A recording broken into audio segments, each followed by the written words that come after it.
Okay, we're going to be in our training on acute coordinate syndrome, also as ACS. Our big goals for this training are going to include the following. Quick review of the function and action of our cardiovascular system, looking at what ACS actually is, looking at our chest pain and ACS protocol in terms of what we do when we have a chest pain patient. In addition to that, we're going to take a look at the signs and symptoms of our cardiac emergencies, our cardiac assessments, and our treatment for our ACS patients and transport decisions based upon what our differential diagnosis is in conjunction with the hospital. Okay, so let's start up here with our cardiovascular system, and you've seen this back since EMT Basic, right? Since EMT Basic, looking at our cardiovascular overview, so we have your heart left, heart right, your right atrium, ventricle, left atrium, ventricle. We go from the right side atrium, ventricle, up through the lungs, back down here to the left. Then we go out our aorta, out into our arteries, whichever way direction we're going, into our arterioles, capillaries, then back to our veins, coming back here through the vena cava into our heart, and our whole process goes around. We're going to focus more on the heart here today, though, looking at our coronary arteries. These are the arteries that are in the actual heart itself, providing oxygen-rich blood to the heart. When a cardiac event takes place, normally one of these arteries is compromised, leading to heart death, right? And so what is our ACS we're looking at? Well, that's exactly it, right? So a blockage of blood flow to one of those arteries. So if blockage means no blood, means no oxygen, means no nutrients, which means it's a really bad day for the person it's happening to, because it's a really bad situation for the heart. We talk about ischemia and infarction. And so ischemia is going to be your partial kind of blockage, right, where there's lack of perfusion, hypoxia, problems happening to the heart here. Whereas your infarction, right, is going to be a total cutoff, leading to your cellular death. We talk a lot about troponin. That's where this gets created then as those cardiac cells die, right? So a lot of times within this, we're going to see chest pain as part of this, but we kind of break that chest pain down to a few different areas, right? We have our stable angina, which is going to be the chest pain, shortness of breath. That's going to go away with rest or with treatment such as nitro, and it goes away, right? This is normal. It happens for weeks on end.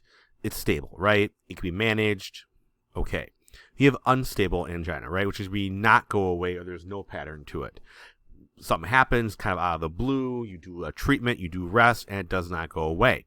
Then you have your myocardial infarction, we call an MI, which is going to be your leading to cellular death. So we can break that then into our STEMI or non-STEMI, looking at the EKG afterwards, figuring out what part of the heart is actually dealing with. A STEMI is going to deal with the two lower portions of the heart. A non-STEMI, either, multiple portions of the heart or the upper part of the heart. So here's our chest pain protocols from the Dane County Protocol book. You can see on the left here is going to be your regular chest pain protocol adult. Your right is your STEMI or ST elevation infarction protocol. So looking at what we got to do here, different things we look at is our monitoring, our 12 lead, and our aspirin. We'll talk about that in a second. Looking at our IV protocols as well in terms of what goes on with this, and trying to keep our BP where it needs to be, along with our transport to a site. Our STEMIs are make things a little bit different. We'll get into this a little later on in terms of our treatment and our transport, which will change too in most cases, okay? So let's talk about our signs of our heart attack here first. One is going to be chest pain, so substernal or left side. You kind of see what little one is right there of our stuff, right? Chest pain, discomfort. You may see difficulty breathing as part as well as shortness of breath, because there might not be enough oxygen kind of coming through the body because that heart's not pumping enough blood out, right? That chest pain as well could come up here to the jaw, to the shoulder, different places that kind of that pain could radiate to the back as well. We have your dizziness, lightheadedness, a possible syncopal episode. Again, lack of blood flow, lack of oxygen to the brain makes that happen. You may have nausea or vomiting as part of this as well. The cold sweats, the clamminess, that pale gray skin, all because you're not getting enough oxygen-rich blood being pumped out into the body. So, we do talk a lot about different things in terms of men and women and how there can be some occasional different kind of situations with symptoms. A lot of times you're going to see kind of that squeezing chest pain kind of thing in men a lot of times. The anxiety, the nausea, weakness, all things could be here. We may have a few different ones. There may be some more things like back pain, heartburn, more abdominal pain to it, lightheadedness. Not always a traditional chest pain that you see with heart attacks in general. but there could be some different symptoms that take place between men and women, just not always, but sometimes, right? And so it's just things to keep back in the back of your mind as you're doing your assessment of different symptoms and signs that your patient is presenting. What could this be? And do we do a quick cardiac assessment just to rule out any possible heart attack situation? So let's look at our chest pain assessment here. You get paged out to this. It's County Comm Center, Stockport Ambulance, 159th Street, 55-year-old male with chest pain and shortness of breath, no cardiac history, clear at 0942. So now you start thinking about some different things that are happening, what you might think of on the way to your call. Possibly you're thinking about, what this could be. Now, could this be a heart attack, right? Could this be anxiety? Could it be something else? And maybe start thinking about, what kind of things you're going to do on scene. Are we going to do a 12-leader right away? Are we entitle privacy concerns for males or females? Are we going to do our 12-lead on scene, do it in the rig? We're going to do different things, okay? So obviously looking at our interview questions, signs and symptoms, right? So first off, what are you feeling? Is it chest pain? Is it pain where? Is it moving anywhere? As part of shortness of breath, headache, etc. Do you have any allergies, especially to aspirin, right? Because one of our first things will be aspirin that we do in terms of our treatment. What kind of medications does that person take? A lot of times, somebody who has a cardiac history may be taking statins, like lisinopril, a statin. They may be doing blood pressure medication, like lisinopril, propranolol, metoprolol. They may be on blood thinners, right? So your Eliquis, your warfarin, things to kind of keep in mind about those possible cardiac medications that are present there. Do they have any other cardiac history as well? So previous stents, previous heart attacks, previous surgeries. Have they had any type of bypass surgery in the past? All things to kind of think about in questions we're going through here. When they eat last, and then also what were they doing? Were they doing some big activity before this or not? A lot of times when you're doing very physical activity, your arteries, will expand, right? And so then, as they expand and dilate while you're doing things, that plaque or things may move around and clots, and then when they come back together afterwards, then you have a blockage take place. So what were they doing before this took place, right? It could be nothing, right? Which is also a really scary situation in that part as well. Now, coming after that, then you can do your OPQRST for your chest pain. So when did it start? Was it 10 minutes ago, 3 days ago? You may get that call at 2 o'clock in the morning. Oh, I've had this pain for 8 hours. Or it could be, oh my God, I called you 10 minutes ago when it started. What makes it better or worse? Is it worse when you breathe? Is it worse when you rest? Is it worse with movement? That can help figure out where that pain is coming from. As that pain feels like, often with a cardiac issue, it's going to be that pressure, or I've heard the term elephant sitting on my chest type situation, where it's not a sharp pain or a stabbing pain. It could be that type of pain, okay? Does that move, right? In terms of your, where does that pain radiate to? The jaw, the shoulder, the arm, the back, all different places where that pain could go to. How bad is that pain, right? We look at the 0 to 10 scale, 0 to 10. How's it compared to previous events if they have a heart history? And then again, how long, get the idea of, repeating when this whole thing started, how long it's been going down, right? Some things you want to think about: your assessment, obviously your vitals, your BP, your pulse, your skin, respiration, lungs, sounds, all that. Your cardiac monitor. If you have a chest pain, you want to try and get that 12 lead within the first 5 minutes of your patient contact and transmit for interpretation. We'll look at 12 leads in a second here. If you have shortness of breath, difficulty breathing, pop the end tidal on to see what's happening with that shortness of breath, as well as see if there's any problems going down there. Obviously, we got our 12 lead acquisition, so good advice about shaving and prepping the chest. If you want to, make sure if it's a person with a hairy chest, you shave, get a good contact with our leads. You may wipe down the skin with a 4x4, wipe off any sweat, extra oil, that kind of stuff might be on the skin to make sure you get a good contact to your leads. We practice our 12 lead placement a lot, but you can see the diagram. There's cheat sheets in the Life Pack 15 in the rig. In terms of where your leads go, your V1, V2 at the fourth intercostal space, V3, and then V4, 5, 6 coming around here, right where they go in terms of those places. Remember, try to avoid placing it underneath the bone, right on top of the bone if possible. That's it won't hurt it, but it's gonna make your reading not as great. Also, don't forget, make sure it's not on top of any kind of breast tissue. If you have a breast tissue that's present there, in males or females, kind of lift up that tissue and underneath the breast. That way, it's not going through less tissue to see that site. If your person working the monitor, make sure you get our information here to our patient. So you have the idea of clicking options and go to patient. You can put the last name in, first name in, using a little rotary dial down here. Age and sex are also really important for the LP15 to read that 12 lead. We have all it in. You can take your 12 leads, press the 12 lead button. Remember, tell your patient, stay as still as they can, no talking, breathe as normal as possible. That extra movement could throw off the acquisition of the 12 lead. So let's try to keep them calm and rested and pretty chill, okay? After you get that, after it all spits everything out, obviously you can look at the doc in the box. We'll show the doc in the box in a second, but you want to transmit that. To transmit, just go boom right here, transmit button. That is present right there, okay? And you'll see your site, and then you can use your little scroll we got up here to send, okay? Let's use the transmit button, and you can pick your site you're going to. Let's say you transmit it to Sauk Prairie Hospital. You talk to the doctor. They say, oh, this guy got to go to Madison. Just press that transmit button again, and you can change where you send it to, whether it be St. Mary's or the UWER or wherever, MedFlight for that matter, if you're taking a MedFlight, so you can get access to that 12 lead as well, okay? So kind of think that back of your head as you're doing your work, and you're working with your partner in the back about what kind of things have to get done to resend that 12 lead and make sure those things get sent out ahead of time.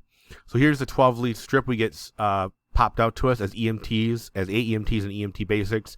We cannot read this ourselves, and a lot of us have the ability to kind of know what to look for. But remember, we're still utilizing the doc in the box or the LP15 interpretation, as well as contacting medical control via phone or radio for interp from the doctor that's there. So here you kind of see what is going to be a normal EKG, normal sinus rhythm. Everything's going to be weird here, right? So maybe you get your abnormal looking this way. You can say YQRS and tachycardia and a bundle branch block looking at some electrical activity in the heart here. Obviously, does look normal. It does not look like a normal sinus rhythm. We kind of know that already. What we're worried about here, a lot of times, is looking at our STI elevation MI. So what's kind of going on down here, and looking for our tombstones that we have here. And usually we'll say, sinus rhythm as ST elevation, consider acute infarct. You'll see this big line on top here, meets ST elevation MI criteria. It should be a nice big bold letters at the very top when you take a look at that. And that part, we're looking for our tombstones, right? So the idea that off of our QRS here, this does not come down is what we're big worried about here. And just kind of seeing these huge kind of big lumps that are present in here, and huge elevation on the QRS, the ST part of our rhythm. And we've done previous trainings on this already too, but kind of just remember, look at that. If you don't know what it's saying, you're not sure about it, and doesn't say something that could be funky, even like this guy right here on the bottom left, go ahead and contact your medical control. Just contact Sauk Prairie. Hey, I need a doc to look at this 12 lead, please. We transmit it to you, and then help decide what might change your transport decision and your treatment decision going forward. Okay. So obviously here we kind of see our chest pain again. We're looking at it again. We talked about our chest pain stuff already. We've done, and our treatments we're going to look at here. So for us, right, we're looking at, what does it say? We got to this part here, figure out what we got to do, and we have our ASA. We'll kind of go through a list of everything else we got to do on here. So for our EMT basics, let's say it's a backup call, right? Per NREMT, aim difficulty breathing, low pulse ox. You can throw your oxygen on. You can always do that too for comfort care if need be. Our aspirin, right, 324 milligrams. Check our contraindications for that, including allergy, abdominal bleeds, those kind of things, ulcers. And they can assist with their nitro, right? Ask them if they have a nitroglycerin prescription. Can we help you with that? Again, checking your contraindications regarding erectile dysfunction meds, pressure, a low blood pressure with systolic pressure under 100, those kind of things, right? And so we see our basic EMT stuff here on our list. Now, as AEMT service, we have an AEMT on the crew. We can start doing things like our IV protocol, our nitroglycerin to kind of bring that chest pain down.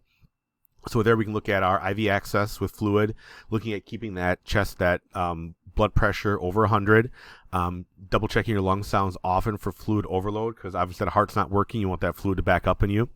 We look at our nitroglycerin. So once again, our contraindications. If you have the IV access, then we make sure that the pressure doesn't drop. Systolic pressure, make sure it's under 100. And that's not under 100. Make sure it stays over top of that. The ED medication, so you can make that pressure drop. And possibly inferior STEMI. Just check with med control if you need to, and make sure it's in there. I've seen two different things on the inferior STEMI. Just kind of make sure you check med control if you feel like it as if you're concerned about giving nitroglycerin with any of those situations there. Your goal is to bring that chest pain down, right? And keep that down over time. Looking at our protocol here, we can repeat that nitro every 5 minutes as we need to. at every 5 minutes, kind of keep that chest pain down. That nitro, is going to dilate those arteries and how to get that blood flow more to the heart. Once again, it says use caution if inferior, or right ventride posterior MI is, with caution, it could possibly drop that pressure down. Once again, if you have any questions at all, just make sure you talk to your medical control if you're not sure, right? And just make sure you kind of stay in that situation. And then you're looking at your transport, right? And obviously looking at your transport you're going to go to. The last part in here is our Zofran we're going to have here, ondansetron, which we're going to be getting soon into our scope of practice, into our protocols here. Obviously, if there's nausea, vomiting involved, we can do that to help lessen that issue for that patient, okay? Transport decision, right? Most chest pain, if we're not sure, right, if nothing pops up crazy on the 12 lead, we may not be able to identify an MI based off that, that assessment. Go to Sauk Prairie. They can do the blood test for troponin and see if we make a decision from there if need be. If you are going to Sauk Prairie, do an early report, right? They may divert you to Madison based on that 12 lead, other signs, symptoms. Obviously, if we're having airway and breathing concerns, close to facility is where we go to. And obviously, you call your report if you need to and talk to your doctor, right? Are they stable? Think about Madison as Madison at UW and St. Mary's has the cath labs where they may be able to get immediate help for that patient. With STEMI considerations, we're going to take a look at our next spot right here in terms of our STEMI protocol. So obviously, it's going to say acute MI or STEMI interpretation on there. First thing is toss those defib pads on because that patient can code very quickly on you, right? Because there's a major heart attack affecting the bottom chambers of the heart. And so put those defib pads on so that if the patient would code and go into a shockable rhythm, you can shock back right away, okay? Follow that chest pain protocol, right? You're going to do your aspirin, IVs, consider your Zofran again, right? If you're not sure about the STEMI, talk to your on the medical control. Be like, should I come to you guys or should we go to a cath lab, capable hospital, UW or St. Mary's, and then emergent transfer that direction? Look at things like your pulse rate, your pressure, potential of patient deterioration. Contact that paramedic intercept if need be. They have the medications to bring pressure up, bring pulses down, to possibly pace if need be, even off of our machine. So just remember that is all an option there that you have with that. We're looking at our inferior STEMIs to have caution. They say to caution with that nitro. Once again, talk to your medical control if need be. Okay, it's a big part of it. If it's an inferior STEMI, consider doing a right side 12 if you have time. You can just change your 1 and 2 around and do your 4, 5, 6 on the other side over here, and then retransmit that. You can put right next to the name on it and transmit that to the receiving hospital. The big goal here from UW in terms of their STEMI protocol is 1 hour from contact to in the cath lab, getting that clot or plaque or whatever it might be removed from that patient and getting that heart back to working where it should go. All right. But Mary, this is a serious heart attack, right? So it's going to be emergent transfer to Madison. Consider that potential paramedic intercept to help out if need be. Okay. So research from this, good review hopefully for our ACS protocols here. I did a couple articles on this, plus looking at our Dane County protocol and our AEMT textbook. If you got any questions, please contact Dean Darling or myself, and I'll try and answer anything as best as possible, or if you have questions or concerns regarding ideas presented here. Thank you for your time and your consideration, and have a wonderful day or night.